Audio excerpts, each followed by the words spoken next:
recruitment. What is it? Why it exists? What it's given us? Why you should probably do it too. If you do everything well, you can earn some really big money, and it's uncapped. I think from the outside in, everyone just thinks, oh yeah, you just get a job and you fill it. But this guy wouldn't have made 177 grand last month if it was just filling jobs, all right? We've built and scaled 2 7-figure businesses within 18 months. I punched in the numbers that Ads did last month. If Adam was a consultant in our business on our commission structure, for the last 4 weeks, his commission payment would have been $53,000. Outrageous. Dan would have been on good money, probably 200-300k a year. Approached Blake and went, I want to do recruitment. Dan, in his first 12 months, I think has billed around $800,000. There is billions of revenue up for grabs in Australia.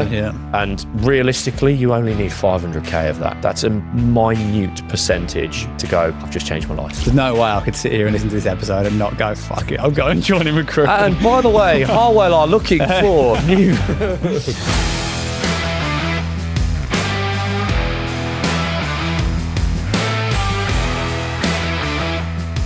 And welcome back. The boys are back on the couch, and it's another episode of Two Blokes, One Business. Let's go. I'm really excited about this one. This feels like I'm talking about my baby, my passion. We're going to get stuck into all things recruitment. What is it? Why it exists?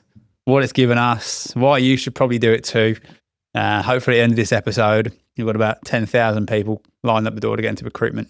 That'd be nice. That'll be good. And the info gets better towards the end of the episode, so you got to stay to the end. Yeah, that's it. Make sure you please listen to it. Basically, we get better ratings if you watch all the way through. But mate, first up, we like a little catch up. What's been happening? Well, mate, this is the week. This is it. Blakey, now a big sister. Well, it could be. What? It could be the week. Oh, that could be a sister. I'm like, fuck, I thought you already found out. Nah, like Brit's due. She's due on the 15th. By the time this comes out, I think the baby will be here. Nice. But at the moment, I've got the phone on loud, ready to go. Yeah.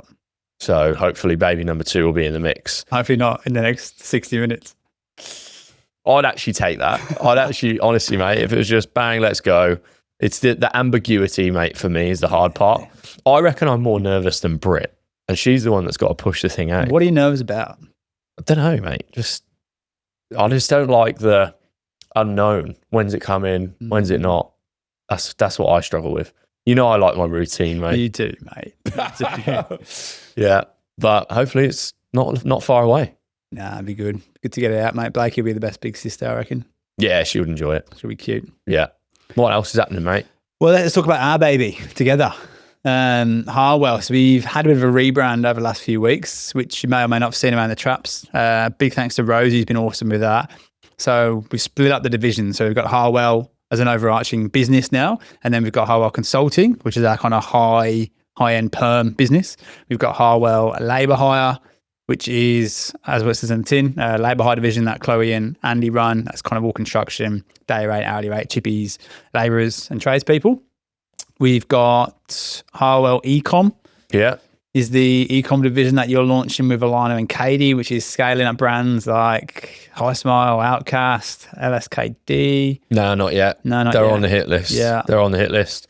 Yeah, it's been super fun, that has. Like the digital economy's pumping, mate. Like e-commerce brands are just firing. Like everyone's talking about a global recession or national recession. Like we'll just go and work with the people that are pumping. Like, and I think they're quite the way we work at Harwell. We're very up to date with the trends. We're quite modern in what we do, and I think these businesses are in general. So I feel there's a fair bit of alignment there.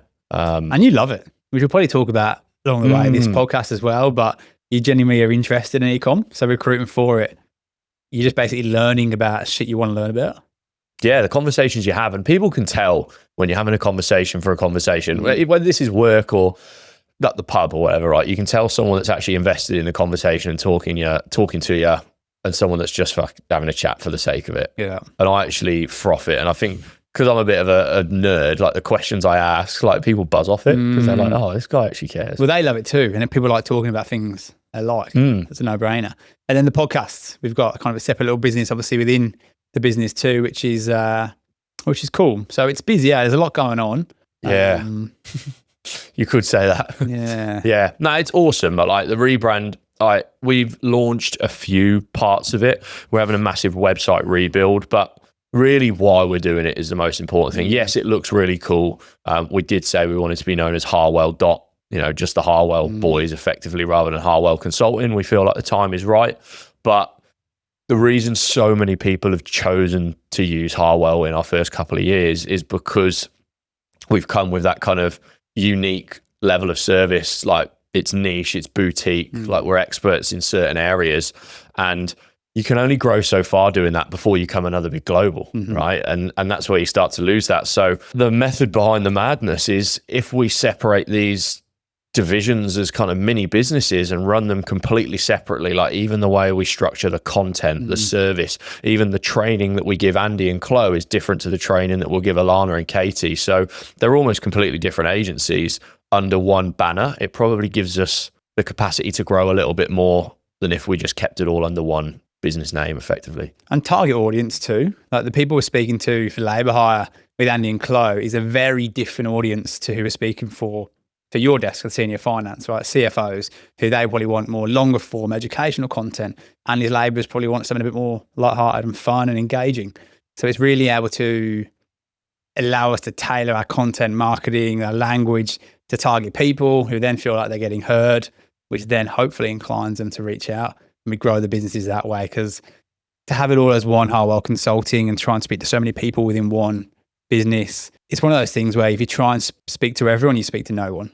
If you try and be everyone's friend, like, no one's going to like it, kind of thing. Yeah, 100%, mate. Like, even the platforms those people are on, like, ecom will be a heavy Instagram focused business because that's where those people naturally hang out. And there's probably a lesson in this for people listening and are wanting to kind of go on that business journey. And it's obsessing and learning about who your ideal kind of client persona is, or your ideal avatar.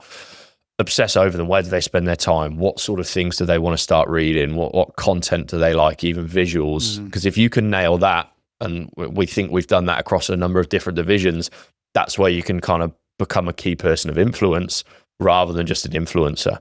And the difference there is, an influencer will have like 1 million followers, but people just kind of watch because they like watching. Whereas a key person of influence has 10,000 followers, but 1,000 of them are paying clients. So we said that, we kind of like, okay, rather than having 100,000 followers on one Harwell account, I'd rather 10 or 15,000 on 3 separate accounts. And every single time, every piece of content you put out is hitting those 10,000 or 15,000 followers right where it needs to, rather than people going, oh, that doesn't apply to me, that doesn't apply to me. And before long, their brain just starts to go, okay, Harwell is not related to me. This is going to be a cracking app, because seeing you just talk about that, then I'm ready to go. You're ready to absolutely rip. So I guess, where do we start? We start at the start. So what is recruitment? Why does it exist? Like, what do we actually do? Because I think there's quite a misconception of what it is we do all day, right? And yes, it is literally as simple as we get people jobs. Just like if you can build high rises, you build towers, right? But there's so much that goes on beneath the surface to get to that end result, and to do it really well as well. So, mate, first off, what is recruitment at a basic level? Oh, I don't know, mate. It's pretty easy. It's just filling jobs, I think. Effectively, we are an extension of a job seeker or a business, and we're here providing a service and effectively trying to add value. There's a number of different reasons why people use us. I think to go into them individually, it needs to be another episode, but really it's saving people stress, time, energy, and money effectively, and just unlocking doors that they probably can't, is the best way I can describe it. The way I describe it to people is, I say basically, because I recruit in construction, right? I say I'm a football agent, but in construction. So I go and get the player, which is obviously the candidate, and I go and find them a new club, which is obviously the builder. Or if a club needs a new striker, being a project manager, I'll go and find them a new project manager. And that hits home to me, obviously, with our background. I think makes a lot of sense. Good, I like that. To people who aren't in the world of recruitment. So yeah, I'm a fucking player's agent, mate. Ed Glover actually spoke about this on a podcast he did, and he was like, when he was learning in recruitment, and the fellow he was working under, really experienced, was obviously saying like, this is how you get good really quick. And he was like, don't chase the jobs. He's like, chase the best people in your niche and just go and find them opportunities. And that guy used an analogy. He was like, would you rather be searching for a number 10 for Man United, which can be a thankless task, or would you rather be Lionel Messi's agent?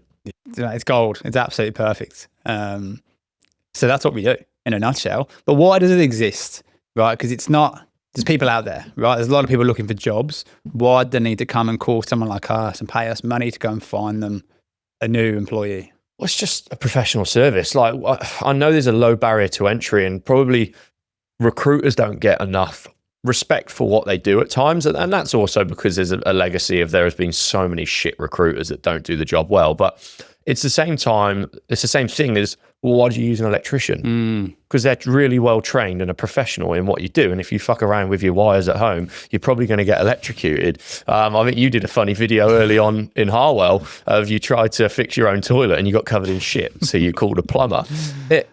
Yes, we don't do a 4-year apprenticeship. There isn't a degree in recruitment. But when you actually make it your craft and you become an absolute jet at it, what you can achieve for people is far beyond what they can do for themselves, really. It's the same reason we outsource marketing and stuff like that. I think a really good place to start is the different types of recruitment, because it's quite easy to think there's only one style or one way you can do it. Now, at the top level, there's permanent recruitment, or you've got temporary or labour hire. Me and Harvey typically do permanent. Andy and Chloe do labour hire, which is they will get guys out for a day, a week, 5 weeks, 10 weeks, whatever it is. And rather than charge a one-off fee up front, they'll charge a margin on every hour or every day worked, whatever the agreement is. So that's a volume game. So for that, it's the amount of workers you have out. That's where you build up your desk. Whereas for me and Harv's on the permanent side, it's a bit more relationship driven, where you're finding that one person a permanent role. So there's a lot more, not care, because the guys do things properly as well, a lot more consideration. We really need to map out the company structure, the vision, the role, the expectations, and then match that to the candidate, what they're looking for. So it's a slower game for sure. Probably bigger ticket as well. So the one invoice you send for that one perm fee is obviously far outweighs the hourly margin you would on the temp side. So that's probably the start. You either do permanent or you do temporary. Yeah. That's a good way to explain it. Like, it's so, like, we can sit here for hours, couldn't we? I guess another kind of debate is internal recruitment, external recruitment. Like, and probably the best way to describe this is we've got Rosie, who's our internal marketing wizard. I think we keep calling her at the moment at Harwell. And she's absolutely outstanding and can be very broad across the business in the marketing, increasing the brand name and whatever. But when we come to needing very, very high level analytics support, we will go and use a marketing agency. That's probably, I think, the best way we can describe internal to external. Yeah, I think you've nailed it. So I think an internal obviously recruits for that company only. Yeah. Whereas if you're an external, you recruit for many companies, which has its positives because then you get to experience the whole market as a sector. So I speak to a lot of construction companies, so I know what all these different companies are doing, what projects they've got going on. Whereas if I only worked inside the one business, I'm probably a bit limited to know what else is going on in the market. But then I'd have a far greater understanding of that company, right? Because I'm there every day.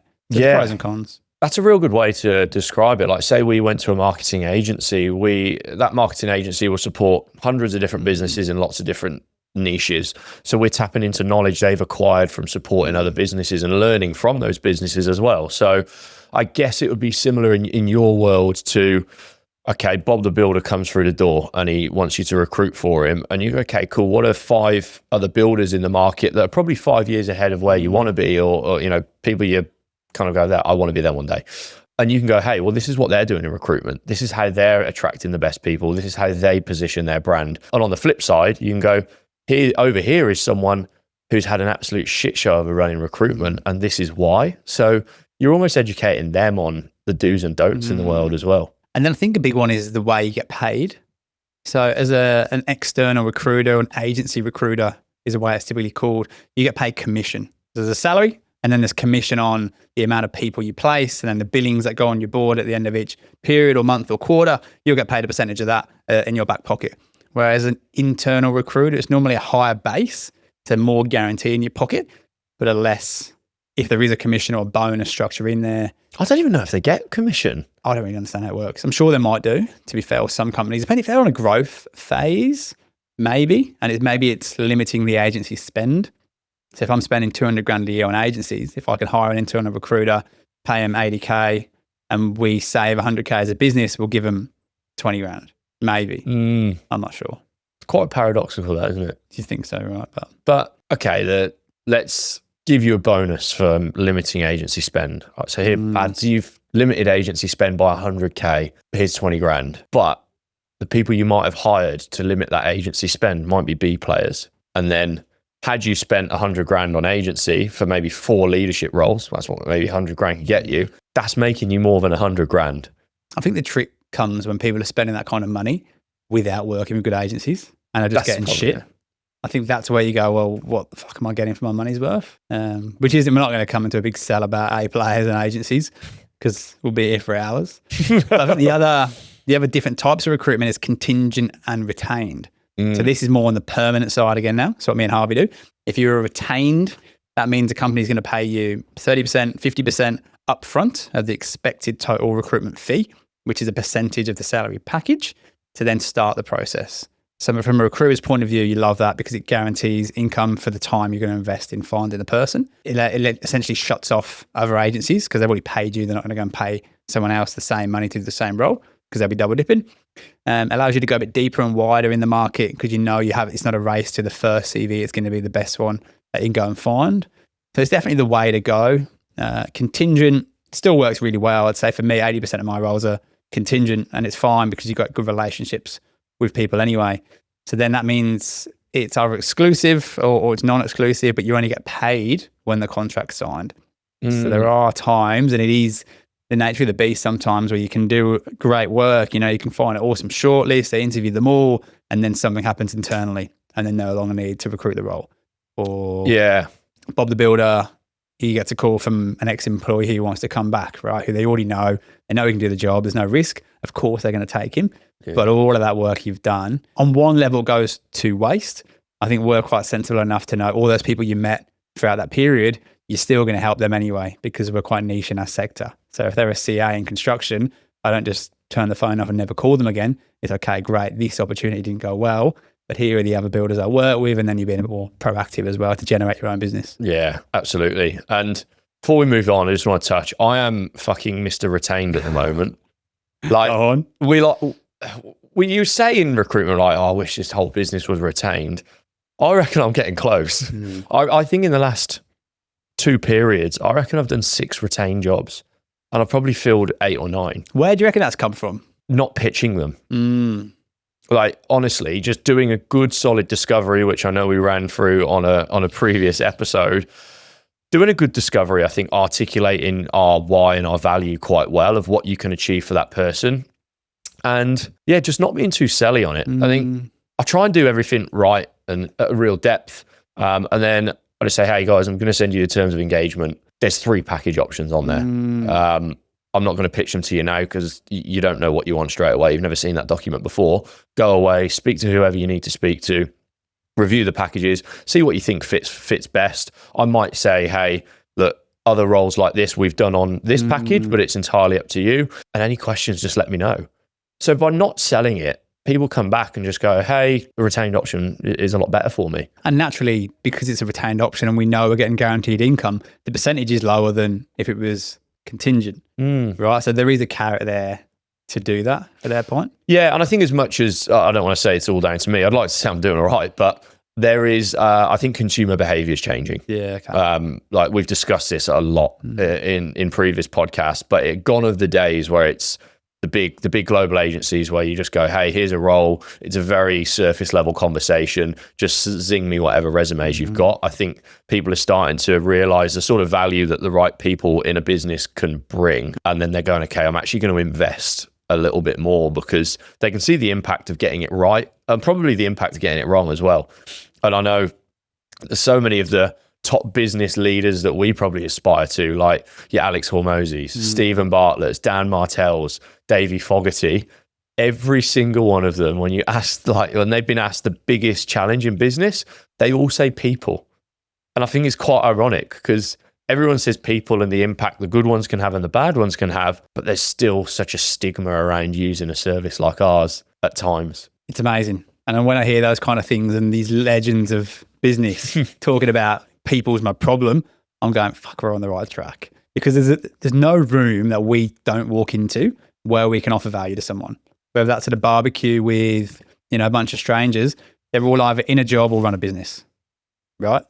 Done. So straight away, we can help the people who are in a job about, how to pitch for a new role or interview style, interview prep. If they're in a business, we can tell them some market insights. We can talk to them about, things to look out for when you are hiring. This multitude of things that we just know because we're in the thick of it day in, day out, that people who aren't in recruitment aren't too across. We can just add so much value because everyone struggles, or not struggles, everyone's involved in recruitment day in, day out. Oh, mate, 100%. And unemployment levels are dropping every year. Mm-hmm. So people are getting harder to find. Good people are even harder to find. And there's so many smart ways people can make money nowadays. So the difference between an A player and a B player can literally mean millions for some founders. Now, what isn't recruitment? Because it's, and this is a bit of a leading question because we both know the answer, but I'll let you absolutely unleash. I'm not going to unleash. Everyone thinks recruitment is HR, but they could literally not be any further apart. You walk into our office in the middle of the day or an office full of HR people, that ain't the same thing. Different kettle of fish. Literally, yes, I think probably where the common misconception comes from is that HR departments often do a lot of the hiring. If a company doesn't have an internal recruiter, for example, the HR people will do the hiring. I don't even know. Is there potentially might be recruitment modules on a HR degree? There will be for sure. There would be, yeah, but there's just levels to it, right? As an agency recruiter, we're talking about as well. HR to agency recruitment, it's literally a different sport. Oh, yeah, I did a business management degree and selected a fair few accounting modules, which is why I love recruiting accounting. And I know a few buzzword terms and a few basic things, but I am not an accountant and I will never ever be one. For us, maybe it's the way we do recruitment in particular because of the background we've had, is very sales driven. It's very understand problem, pain points, understand how you can fix that solution. It's less about, I'm trying to rattle off some HR stuff. I actually know nothing about it. That's why whenever you call them, they think you're an idiot. Mate, I think we've got off to a good start here. We're 22 minutes in and we've given everyone a whistle-stop tour on what is recruitment. Now, I hope that gives people more of an understanding because everyone that gets into recruitment falls into recruitment. And I think from the outside in, everyone just thinks, oh yeah, you just get a job and you fill it. It's yeah, okay.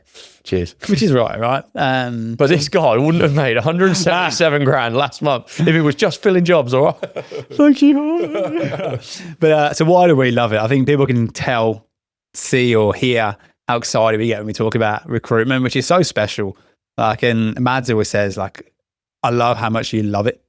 Sometimes it means I'm on the phone on the laptop a bit too late at night and on weekends, but she sees it's a genuine passion. It's not work for me. Helping someone get a new role, someone I've spent the time to get to know, and I'm vouching for them. You get to really like the people that you speak to because you ask really good questions where they open up. So you go, shit, I do want to go and get you this next role so you can not be so stressed on site, building that high rise, and so you're not sleeping well. I want you to get this role. It's got better work-life balance, and then you've got more energy and vitality to spend more time with your kids on the weekend. I want that for you, mate. Yeah, I just as you were talking there, I thought back to a story, and this was probably when I started to really fall in love with recruitment. I had a job, I think it was a senior accountant job, and met this lady, super impressive accountant, and in all truth, she was being really severely underpaid from her current employer. And when she told me, I just couldn't believe it. And it would probably have been easy to go, look, we can get you a 10K bump on that or a 15K bump, and she would have been happy, and the company we were presenting her for would have been really happy because at 10K bump, she'd have still been probably 30K under what she's worth. And I thought, do you do that? And I've gone, no, we're going to do the right thing. So we pitched her at what she's genuinely worth in the market. And I think that was a 40K pay increase. Jeez. And for context, that was a 50% increase from what the starting point was. This wasn't a 300K moving to 340. So we ran through that process. And again, I just did that purely because I was like, this is what she's worth. That's the right thing to do. And there's still value to the employer at that rate. That's probably the important thing. You haven't ripped off the new company. That's just market rate for the skill set she has. Yeah, absolutely. It's just fair all round. She's getting paid what she's worth and they're paying what she's worth. Anyway, we went through the process because that was very early on. Interviews, yada, yada, yada, got, accepted the job at the end. And she called me on the phone when we accepted the job. She's nearly in tears. And I'm just like, wow, like what an impact. And I was like, and she just asked, no, you don't understand, Harvey. She's like, this is going to change my life. She's like, we've got a special needs son who's 18 and my husband works nights at the moment. So we can kind of juggle his care as I work in the day. And she's like, this is going to change our life. She's like, my husband doesn't need to work anymore. He can just be a full-time carer for our son. And like, I get goosebumps talking about it now. That's incredible. Like that is genuinely the impact you can have on someone's life. And I think ever since that happened, because I've been honest on previous episodes, there were times I didn't believe in what we did because we probably weren't taught how to articulate or see the value we could bring. But from that day on, I was just like, wow, this is a game changer. I'm trying to think, right? There's a lot of industries where the work you do day in, day out has nowhere near that impact. Like I use Jackie as an example. She was a scheduler for 10 years for a big kind of food manufacturing business. Yeah, like wholesale and stuff right, like so that. Yeah, it was important for them. If she, wasn't on time with the schedules, things would go wrong. But her doing a good job and doing an average job or doing a great job, it didn't really make much difference to many people's life. Whereas now the impact she can have in recruitment is incredible. Like the lives she can change and what she can do for people. And that lights you up even more then. If you're the right kind of person, even if for the right reasons, that spurs you on to speak to even more people, to drive even more change, have even more impact. And kind of the wheels don't really stop from there. Yeah, it's as simple as that. Like that's on the job seeker side of things. But we've worked with founders where we've placed I've placed high level CFOs, and within year one, they've renegotiated an international freight deal and saved millions in year one. And it's like, when you hear that just in 1 year, and that CFO hopefully will be there for 5 to 10 years, all of a sudden the $42,000 fee they paid us, that's a pretty good investment. It's a no-brainer, right? If you're talking about ROI and spending 40K to save millions, you snap it up every week. I would. Yeah. Mate, personal impact. What's recruitment done for you personally? Like before you got into recruitment, what was your story? I was working in hospo, which is a bit of a thankless task in itself. I think I always loved business. I did a business management degree, and I think coming into recruitment, I've managed to personally, the knowledge and what I've learned and gained and been exposed to it has been incredible. Like it genuinely, I'm excited to get out of bed every day and just talk business to people and learn. But as well, and sometimes the things I guess improves you as a person, like resilience, stuff like that. That's from the shit side of recruitment, the real tough side.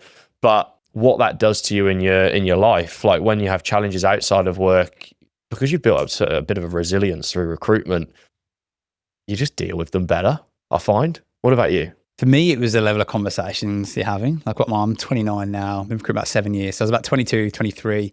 You got a lot of grey hair for a 29-year-old. Jesus Christ. Yeah, it's not good, is it? It's coming on. So I was 23 and I'm recruiting project managers, construction managers, right? These are guys who are 50 years old. They're running businesses turning over hundreds of $1 million a year.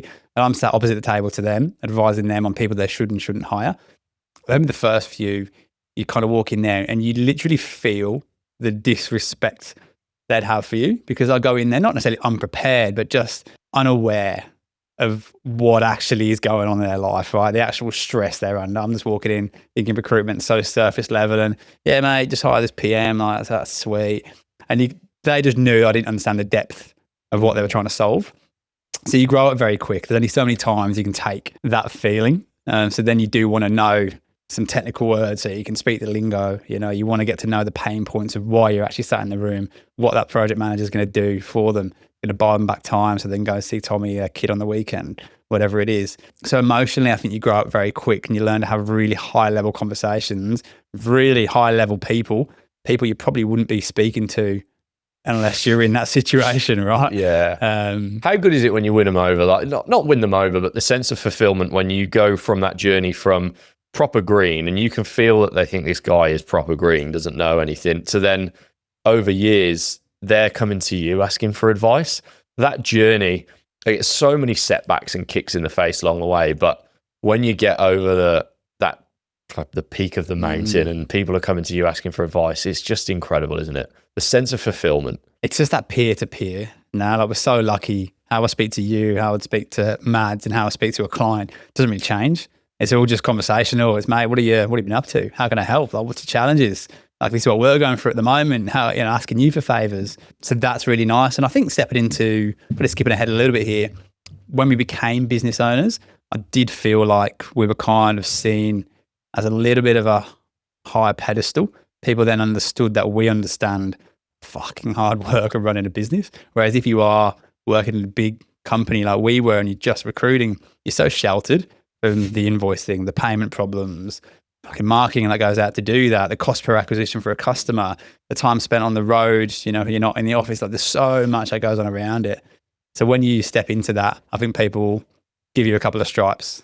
Yeah, I'm laughing because I remember times like when my job title was senior recruitment consultant, and there's guys, I'm like, I want to recruit for this guy, and I'm peppering him, phone calls, emails, everything for like 2.5 years, whatever it was. Literally like month one, business owner, when you co-founders on your email signature, and you're doing it for yourself, you call them, hey mate, how are you? God, great to see you got out on your own. And I'm like, have I called the same bloke here?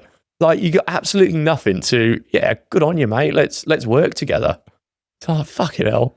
So good. And even like the growth you have as well, because I'm sat in front of John, the construction manager, and he's telling me about all this complex technical stuff about building high rises, what the property prices mean for the future of construction, all this stuff, again, you would not be exposed to unless I sat there talking about recruitment. Your general knowledge base just grows. So then when you're next at that barbecue on the weekend and someone's talking about, building, you've actually got a bit of value to talk about as well.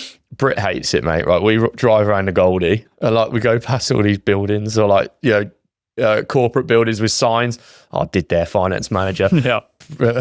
Placed their group financial controller. And she's like, I don't care, mate. You just love it, don't you? Yeah, it's good. I remember when I first got into it as well. You're driving around the Goldie, you see like building signs going up, companies putting their flags out the front to they're going to be knocking down the project or whatever. And I'm there like looking at it, who's the site manager contact on that. You can't just drive around anymore. You're always on, looking for opportunity, looking to get to know who's doing what's going on, because information's kind of power in this game, especially when you're so niche like we are. Like 95% of my recruitment world is construction, commercial construction across Southeast Queensland. So Brisbane, Gold Coast, Sunny Coast, bit of New South Wales, commercial construction. So if there's something going on within that world, I need to know about it. And then you can have those high level conversations with people. Oh, what's that builder over there doing? Or what are they paying? Or, what tenders are coming out?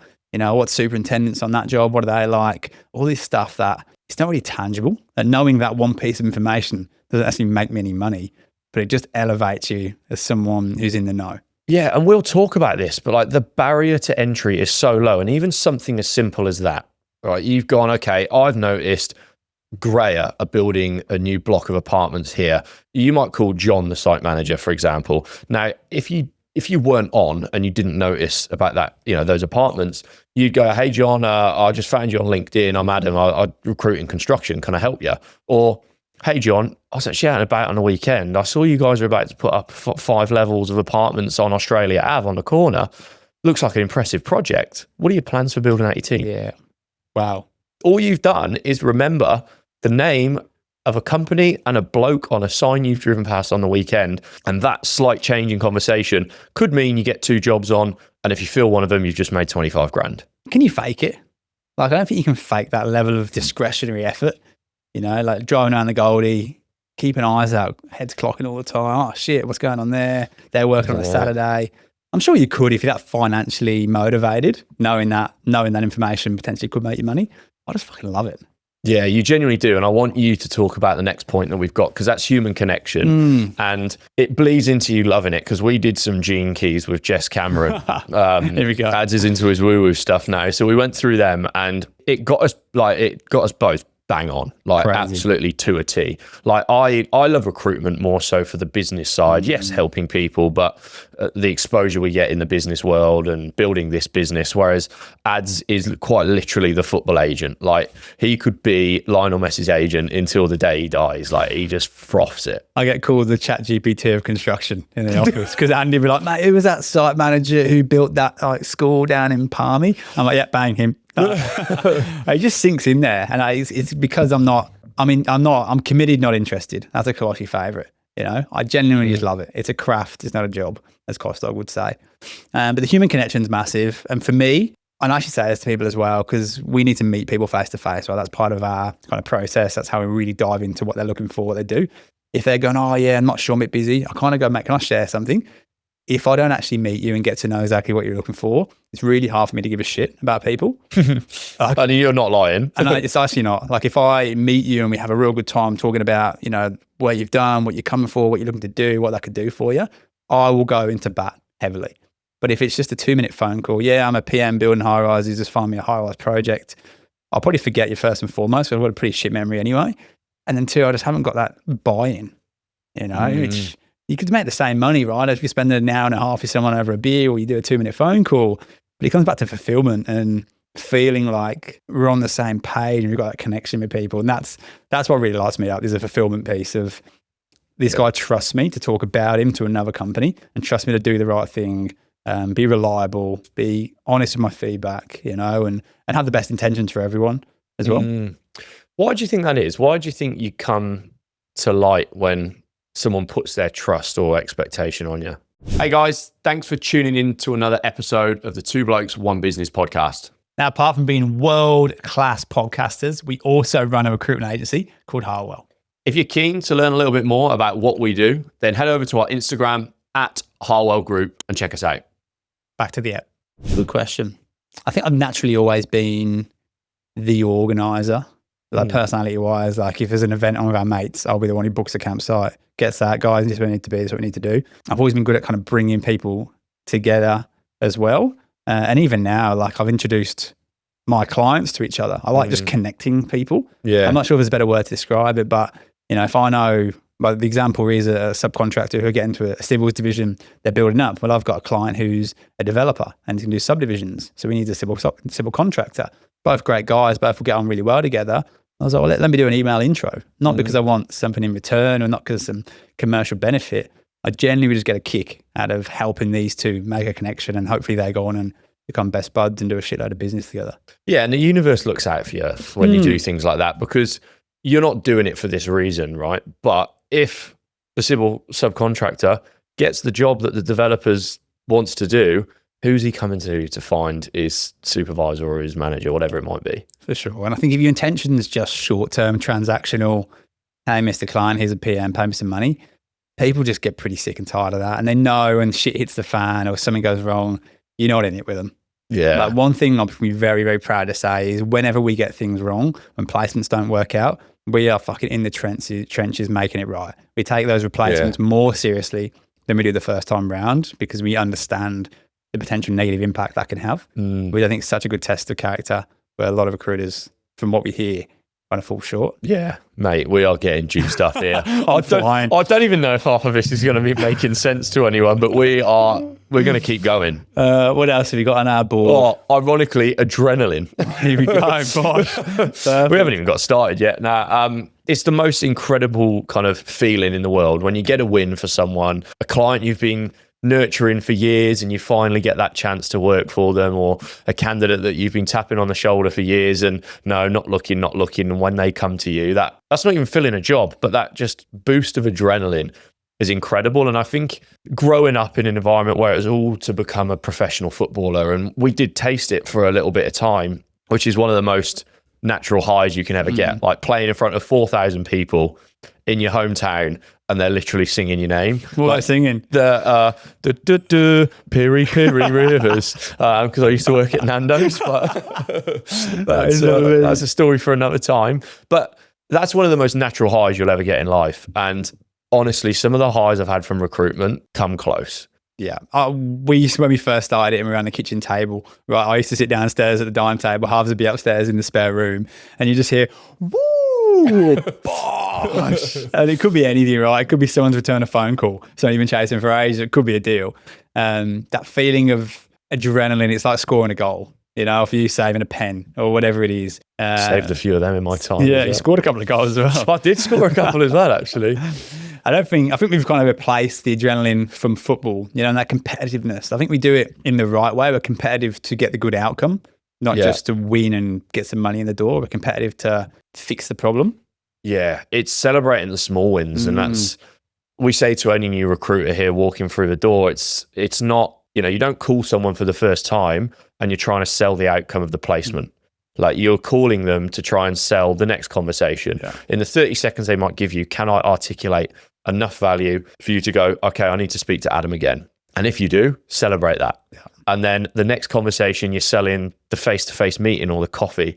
And if you sell that and win that, fucking, there's another celebration. And it's just that constant mini celebrations of I'm doing well. That naturally, as a byproduct, you get the placement, you get the financial return in your pocket because you've won all the small wins along the way. Mate, how many people in their job can seriously say they get as excited as we do about what we do? I don't know. Like, there are genuine, like there are accountants I work with that absolutely love numbers. When they do a really impressive journal on an end of month report and get up and start fist pumping, take the shirt off, do the shearer. That would be class. But yeah, I don't know. I think we've almost turned this recruitment world into just competitive sport for us. And we're probably like two kids running around in some sense, and that's why we just love it so much. But hopefully people listening can feel the energy we've got. And I think that's half the battle of why we built Harwell so much, because this isn't just a job to us. Like, we will fucking win for you. Like, if you trust us to go and find you a CFO or a project manager, we're going to do everything there is to go and find that person. There's no way we're losing. And people want that level of intensity. They want to know you're all in. I think if we're half-assed going, oh, cool, mate, like, yeah, we'll have a bit of a look and we'll, see how we go. You can't trust that person.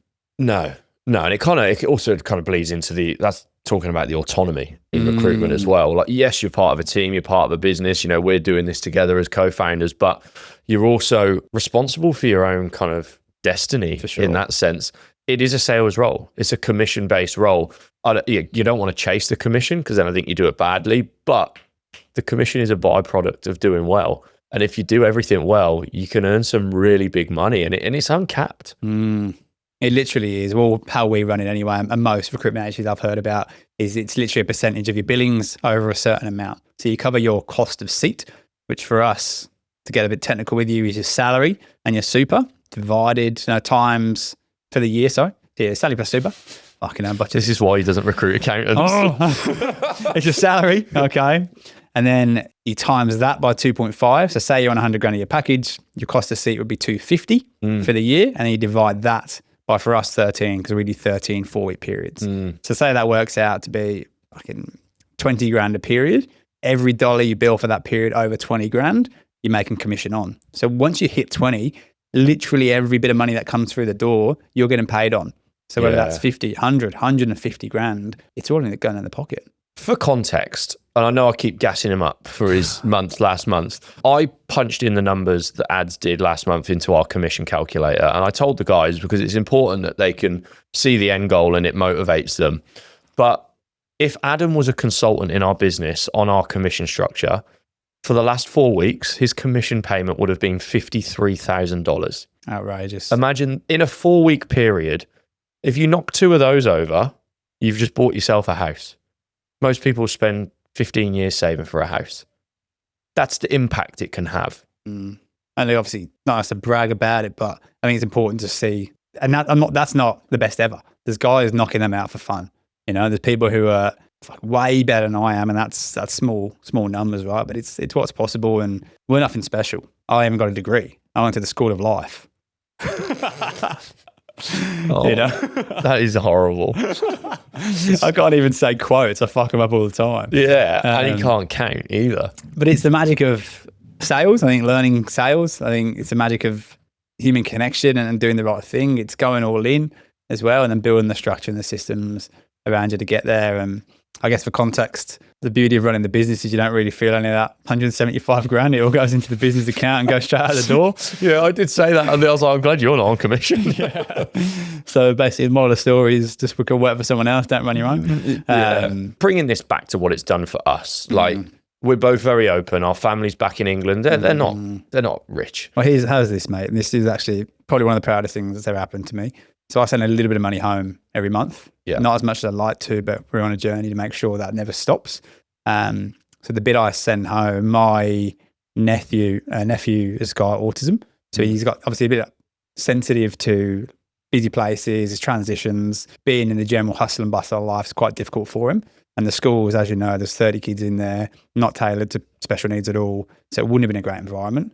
Because of some of the money I've sent home, that's then allowed my family back home to put him into a special school or private school who are specifically set up to help people with special needs. And it's a class size of 8. Yeah. Okay. So 8 people in a class, and even that, it's got a teacher and a TA. So really it's 1 in 4. The level of attention and care and understanding he'll get at that school compared to going to a public school where he's one of 30.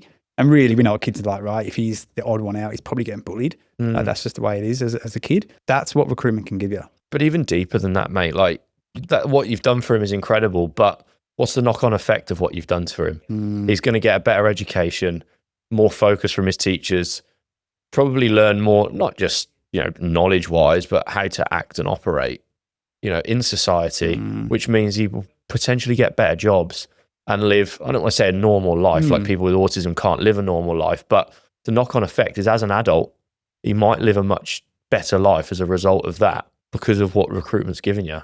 And even for my sister as well, obviously it's stressful, it's hard work. So being able to send him to a school she knows he's looked after and he's in a good environment, that gives her a level of peace and comfort, which is priceless, and so that's for me, that's my why as well. I think for you all were quite similar, which is cool. Family is our biggest motivator, and probably feel a little bit guilt of being so far away, but then we know we're out here building something we wouldn't have had the opportunity potentially to back in the UK.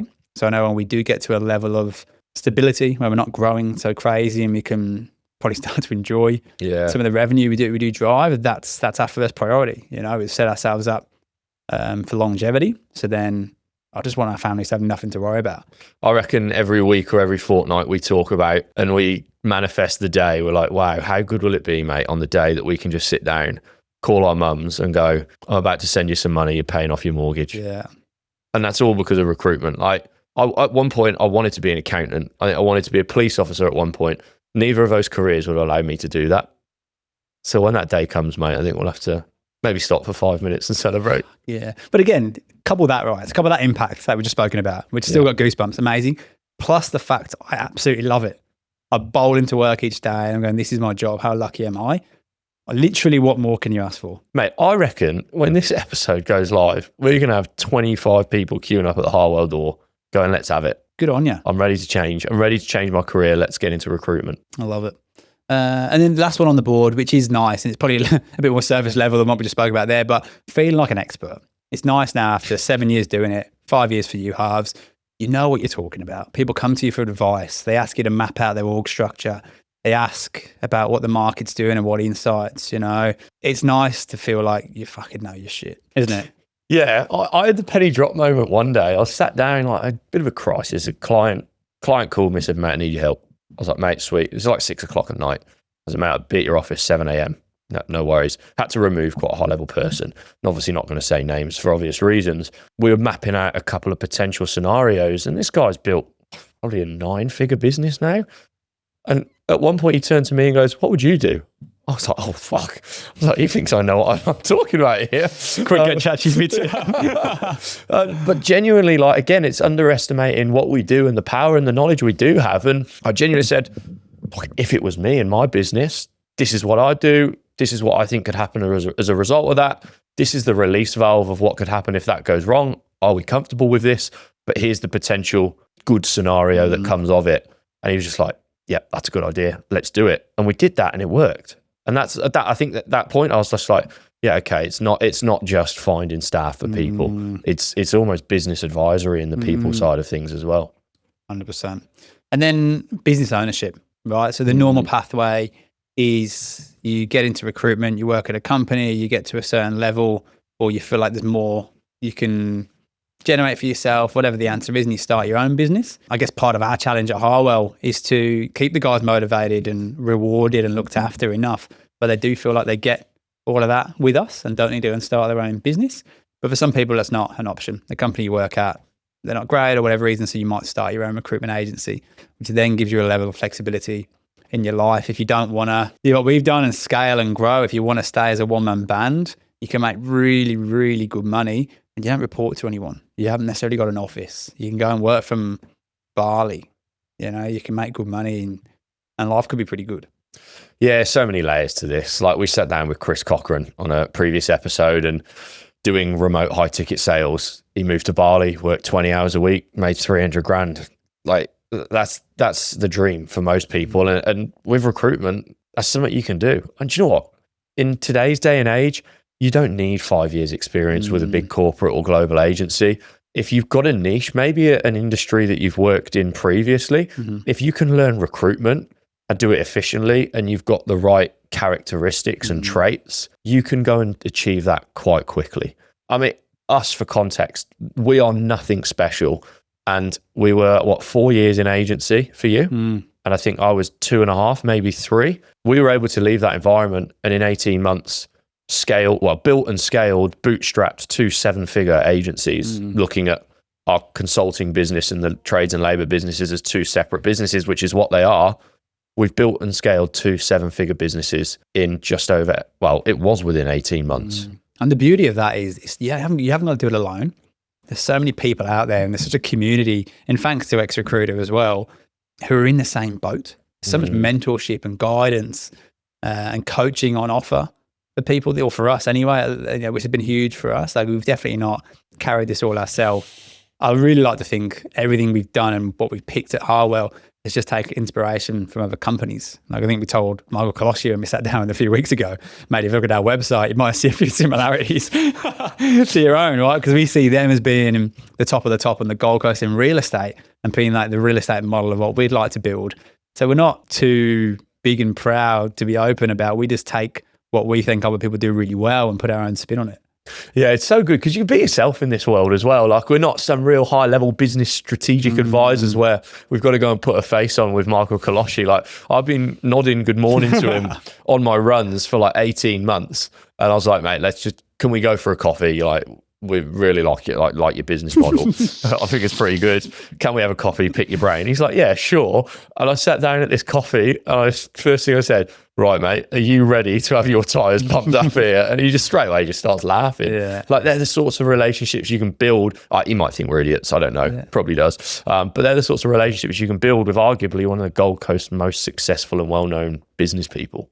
Bang on. So a lot of people come to us and say, oh, yeah, you're hiring at Harwell, but it's a bit jokey, right? They don't really believe recruitment's for them, or they don't know enough about it to actually make a really educated, informed decision. So I guess for the next bit, what are the traits of someone who can be successful in recruitment? Because it's low barrier to entry. There's no ticket, there's no qualification you need. But how do you know if you're going to leave a career or a job and you want to get into recruitment? What are some things you can possess or learn to help make it a success? Resilience is one. You need to be resilient. As much as, yes, it is a low barrier to entry, the earning potential is uncapped and it is quite big in a short space of time. To get to where we've got to, there have been a lot of kicks in the face. It's the ability to make 5 phone calls, every single one of them just not interested, but still pick up the phone and make the 6th one, because that's the with one. a good energy and a good attitude, right? That's the trigger. Yeah, that's definitely one. I think a genuine care for doing the right thing. The industry is tarnished because there are a lot of bad operators. And I think people can sense nowadays, consumer behavior has changed so drastically, where people can sense if you're in it for the right thing or in it for the wrong thing. And doing the right thing, naturally the success comes as a byproduct. And I think you've got to be competitive. Yeah. Like, you have to have that competitive edge. It's a competitive industry. I love it. There's 3 or 4 other good operators in finance, for example, on the Gold Coast. And like, I actually see them advertise good jobs. And I'm just like, do you know what? Good on you. Like, is that a kind of abundance mindset? There's enough work out there for everyone, but it's like, good on you. I'm happy for you. You're killing it. We're killing it. But you've also got to be like, but I still want to fucking beat you. Like, it's that side of it. And I think if you've got those 3 things and then some sort of knowledge in a niche, whether that's a niche that you learn in recruitment or one that is a previous career, I think you're on the right track. What do you reckon? The golden ticket for me, right? I'm thinking in my head now of who should be listening to this and actually feel really encouraged to take some action. It's someone who's in a career. They might be an accountant. They might be a plumber. It might be, what else have we got out there? A manager of a manufacturing plant, right? For example, they've got a craft, something they know back to front, and then they want to get into recruitment. Come and recruit the exact person you are and the exact person you went to uni with, the guys you did your apprenticeship with, you're already connected with, come in and recruit them. That literally saves 12 months off the bat, because you haven't got to fake it till you make it in terms of your technical knowledge. You can speak the lingo, you understand the pain points, you've probably got a network already. To learn recruitment and just tack on to what you already know is an absolute cheat code. Oh, massively. And you can understand your now clients' pain points way better than what we can. I think Dan, who joined Blake at Vendito, he was a client of Blake's, high-level sales manager, would have been on good money, probably 200-300K a year, approached Blake and went, I want to do recruitment. And Blake's like, what are you talking about, mate? Like, you're in a great position, great career, you've done it for years, you don't need to do this. Yeah, I want to do recruitment. I'll be able to do it. I'll recruit salespeople. I think Blake told him no 5 times and he kept persisting. And for context, I believe I might be slightly off, but Dan, in his first 12 months, I think has billed around $800,000 in recruitment in his first 12 months. So he's genuinely probably taken $350,000 for that. Yeah, $350,000, $400,000 in his first 12 months in recruitment. Now, Dan was already in a high-paying job because he was in a leadership role. But imagine if Dan was a BDM on 120K and he's just tripled his income in the first 12 months. That's life-changing. I don't care what anyone says. You can't turn down that opportunity. And it's low risk, high reward. Right? What is the risk? The risk is you try it, you get paid your salary while you're trying it anyway, and it doesn't work out, and you probably just go back to the job you were doing. You go back to the manufacturing plant, back to the accountancy firm, back to the construction site, probably with a few more life skills anyway. Even if it's failed, you'd have learned some stuff on the way. But if you get it right, the impact you can have, the money you can bring in through the door, which then means your partner can stay at home and look after the kids. So it means you can go on that big family holiday that you've been dreaming about because you didn't get to go on one as a kid yourself. It's a family back home in my situation that you can support. That's it. That's there for you. Yeah, and there's obviously other business ideas and businesses that can also achieve that. We're talking from recruitment because it's what we know. If you're a accountant and you go and start your own practice and advisory firm, I think that that's the same pathway. But we know this for sure. And I guess for me, it's so black and white. Like, I've always seen recruitment as whatever's going on for me at that time. It's a straight reflection of the input I've put into that, right? And maybe not directly and immediately, but you do get out what you put in. Yeah, and look, there are things that just go against you. Like, we are dealing with people, and people can change their minds and change their minds for good reason. You can do everything right, and someone can still change their mind. So every now and then, there will be one that goes against you. But let's be honest, that's probably 1 in 30, 1 in 40 opportunities, which at your average fees, 1 or 2 over the course of $1 million worth of fees. But shit goes wrong in other jobs as well. Exactly. So it's just like, it's life, isn't it? It doesn't matter if in recruitment or whatever you're doing. Yeah. Like, things are going to go wrong anyway. Yeah. But you still do them. And I think the commission you can make on the hours worked, and this is one thing I love about it, you're not trading time for money. If you want to go and increase your income, you want to go on that big family holiday, if you're a plumber, you've got to go and work more hours. That's the only way you can increase the level of money you take home. With recruitment, you can either get better at what you do and feel more deals in the time you've got, or if you want to spend an extra couple of hours like Katie did, a couple of weeks ago. Fuck, I love that evening. I was sat here with Katie. It was still like 5:45, 6 o'clock, I think. And our day finishes at 4:30. I was like, bloody hell, mate, go home. She's like, oh, yeah, but she's like, I've got to go and pick my fella up. She's like, I can go home and sit on my phone, but I've met 2 candidates at 5 and 5:30. And if they get the job, that means I could earn like $5,000 for 2 hours of overtime. And I was like, yeah, fair enough, I'll shut up. It's a no-brainer. Yeah. So if you've got goals, you've got to buy a house, if you want to buy a second house, buy your kids a house, you can literally put more input and you'll get more output. You're in so much control of your life. And like, money's not the be all and end all. And I don't want people to think this is what this episode is about. For us, it's the why behind the why. What can that money achieve for you? Katie's in a position, she's on a working holiday visa. Yes, if all goes well, we have the ability to sponsor her, but sponsorship isn't cheap. So a couple of good months, all of a sudden takes that weight off her shoulders. And she goes, okay, here's my sponsorship money. No worries. General knowledge. I think, if you've got a base level of knowledge, awesome, come into it. But like we have, you learn so much. just by being in around it. Like some of the tables we sit at with business owners who are fucking years ahead of where we are, it's almost free mentorship. You know, we should be paying money to sit with them, not them paying us money to recruit someone. You can nitpick, you know, what about when you were at this revenue target? You know, what problems did you overcome? What was the bottleneck? And we get those little bits of information, which us have huge impact. Oh, mate, like there are some people we have sat down with on this podcast and that we have got booked in for this podcast. There is absolutely no way that we should be sat in the same room as some of these people. And the conversations you have are incredible. We learn so much, which impacts our team, which impacts our family. And on the recruitment side of things, when you do well for these people in their businesses, they want to help you because you've directly impacted their life with the right people, whether that's buying them back time, energy, you know, generating them more revenue, whatever that might be. They naturally want to help you back. Like I think I mentioned to one of the founders of an e-com client of mine, Britt, my partner, wants to found her own e-commerce business when the kids are a little bit older. He's like, yeah, sure, mate. Like when the time is right, just let me know and we'll go down, sit together for a lunch and show her how to get started. Well, that's a guy that's founded a business and grown it to over $100 million of revenue a year going, yeah, I'll give you an hour or two of my time at lunch for nothing to help your missus get on her way in her business journey. But they're not silly people.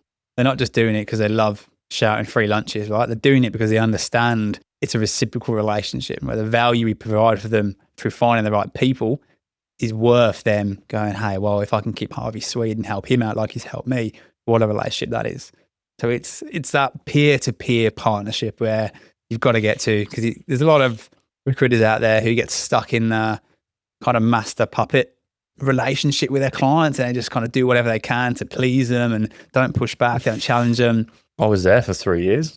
Yeah. Honestly, like you'd say jump and you'd say how high. I think you had a good one. I had the fear of sometimes picking up the phone to some of these big hitters, and Ads was just like, mate, you're just as successful as what they are. Stop putting them on a pedestal. And when you, I think, change that mindset, not like in a cocky way, you just have more in-depth conversations because you're more comfortable, you're relaxed, you're confident, you ask better questions. With better questions, you get better answers. I'm thinking now, if I'm in someone's shoes listening to this, and I'm still listening, if you are, thanks to the 5 of you, what questions are going through my head? It's probably a bit of imposter syndrome going, I can't do it. You know, you can, but I can't because you've got A, B, and C that I don't. I'm thinking, well, what type of recruitment is there to do? And there's so many different styles. So you'll find your style. You haven't got to be this big, loud, confident, gift to the gab type person. I think the stats actually show is the best salespeople in the world, I'm using this personality type here, are women who are a C personality type. S, I think it is. S, is it? Yeah. Okay. So steadies. So do you want to explain that then? Because I already fucked it. A steady, it's just someone that sticks to the process. Like you can learn a recruitment process and the people that are best are the ones that can consistently stick to that over a long period of time. It's as simple as that. Learn the craft, stick to the process. And at the risk of kind of going too hard on the stereotype, why would it be women in that situation who are the best? I think men probably have too much of an ego and come across too pushy and cocky, salesy, and people don't like that. Probably talk more than they listen. Yeah. As well. I think women have got way better people skills. Yeah, fair enough. Yeah. I'm trying to think questions I'd be asking. One thing for me would be, okay, that sounds great. The end goal of maybe at the end of the first 12 months or 2 years, whatever that might be, looks amazing. What about that first 3 months? That transition period of I've been an engineer. I'm on $120,000 and I'm going to come and be an entry-level recruiter, maybe on a $70K salary. And there's going to be a period before you start earning commissions. That's the big question I'd be running through in my head. And it depends on where your motivations are, right? If you want to stay at 130 for the rest of your life, then you're probably in the right role. If you understand the value of going back to go forwards and committing and getting it right, that 70 turns into 120 within 12 months. And then that 120 turns into 220. And then that 220 turns into 300, you know, in 2, 3, 4, 5 years. That's the game. It's not a get rich quick scheme. It's not easy. There's not a hack to it. It's grind, do the work, put the hours in, increase your craft, increase your skills, increase your knowledge. That's where the reward comes. Yeah, it's cash flow, isn't it? Because at the end of year one, I'd say you'd earn the same, if not more. Potentially. But the most of that's going to be stacked in the back end of the year. So whether there's savings you can build up, and you've got a bit of a buffer, like we did when we started this business. We had 3 months, I think, about that. Do you know what? Even start speaking to people. Obviously not at your current employer because it's going to get you caught out. But if you're an engineer, start speaking to your engineering connections in other businesses and goes, mate, like what's the hiring market like at the moment for you guys? What's the situation with jobs available? You can find 10 live jobs just like that. Quick, go and start a recruitment gig and you've got 10 jobs on. And that's the beauty of it these days. You can start a recruitment agency almost on the side. Like, I'm not sure how legal this is, but I think it will be depending on your contract. There's nothing stopping you being an engineer and also placing engineers part-time outside of your normal work hours, right? Get one placement under the belt, there's 20 grand. Okay, and then you get another one. Okay, now I can actually start to replace my hours and my income. And before you know it, you've built up your recruitment business on the side, already speaking to the same people in the same industry. And now you're a full-time recruitment agency owner, doubling your income. You know, like that's the pathway that's there. And with the tech stack available, with the level of process and systems and templates that we use, I'm sure if someone was going to start a business, you know, they could kind of find that themselves as well or be helped with it. It's in reach, eh? Yeah, I think we're only just seeing the tip of the iceberg. Like, the market is shifting.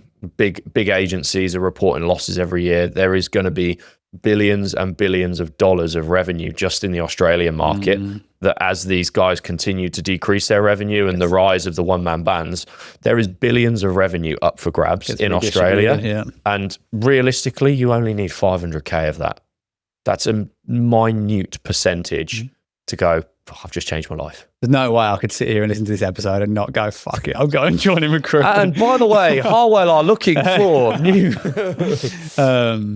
But again, look, we haven't got it all figured out. We've had a good go. We're on the journey. You know, we're still making mistakes along the way, but we're kind of pushing through and learning from them. If you do want to reach out and ask some questions about recruitment, what it could mean for you, what our story was, how we got into it, what we'd change if we started again, but please do so. Maybe that can be a bit of a Q&A for the next episode too, at the back end, a bit of a quick fire one too. But yeah, nice. It's an industry that build your own opinion. It's like real estate, right? There's a lot of people say real estate agents have got a bad perception because there are some shit ones out there for sure. But if recruitment's one where you've always kind of just heard at the barbecue that, oh, it's full of wankers, they might be right, but go and investigate yourself. Right? Ask who the best recruiter is someone's ever spoke to. Just buy them a coffee, ask them how they do it. You know, take ownership of your own knowledge. Don't just rely on lazy comments thrown around by lazy people. And really, we're not talking about going to use a recruiter here. We're talking about becoming a recruiter. So you might have heard that recruiters are all knobheads, but if you don't think you're a knobhead, you shouldn't have that problem. You'll stand out as well. Happy days. Mic drop. Mate, I enjoyed that one. Yeah. I really did. I did. I'm going to listen to that back myself and I'm going to get into recruitment again. I'm going to apply for a job. Nah, sorry, mate. We're full. All right. Thanks for listening again, guys. Hope you got some takeaways from that one, and we will see you next week. See ya.